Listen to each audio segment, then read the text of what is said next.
Shalom, selamat pagi. Apa kabar Bapak Ibu Saudara? Semua yang dahsyat dari Allah sudah terjadi atas hidup kita. Yes, terima saja dalam nama Tuhan Yesus.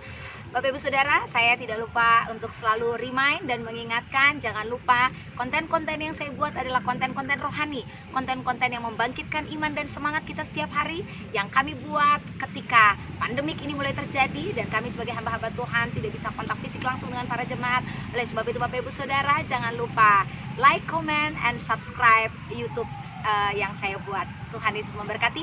Hari ini Bapak Ibu Saudara, saya akan bagi menjadi 2 kali session. Yang pertama, hari ini saya akan bagikan tentang spiritual warfare. Apakah itu spiritual warfare? Peperangan alam roh. Apakah itu sesuatu yang menakutkan? Tidak, karena Tuhan berkata, aku yang berperang di depan kamu dan aku akan memberi kemenangan kepadamu. Sebenarnya Tuhan yang berperang di depan kita, tapi bukan berarti kita malas-malasan dan kita tidak berbuat apa-apa. Tuhan gak suka orang yang malas.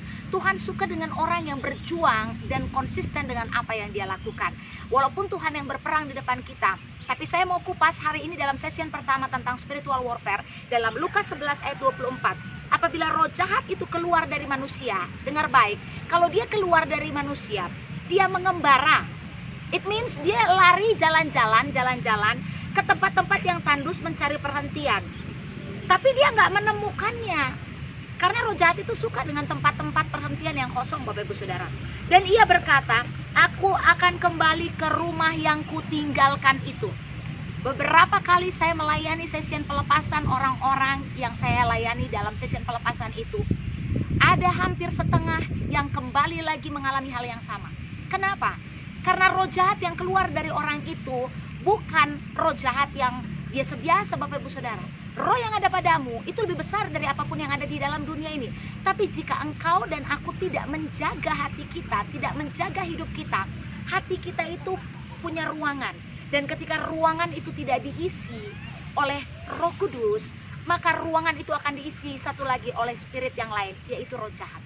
Session pertama ini yang saya mau bagikan adalah roh jahat itu waktu keluar dari Anda, dia belum kalah. Dia akan cari waktu lain lagi di mana Anda lemah, dan dia akan masuk ke dalam diri kita ketika kita tidak berjaga-jaga. Di session yang pertama ini tentang spiritual warfare, yang pertama yang kita harus mengerti adalah siapa lawan kita. Kita harus tahu siapa lawan kita. Orang berperang harus punya strategi. Ketika kita tahu siapa lawan kita, baru kita cari tahu bagaimana mengalahkan lawan kita.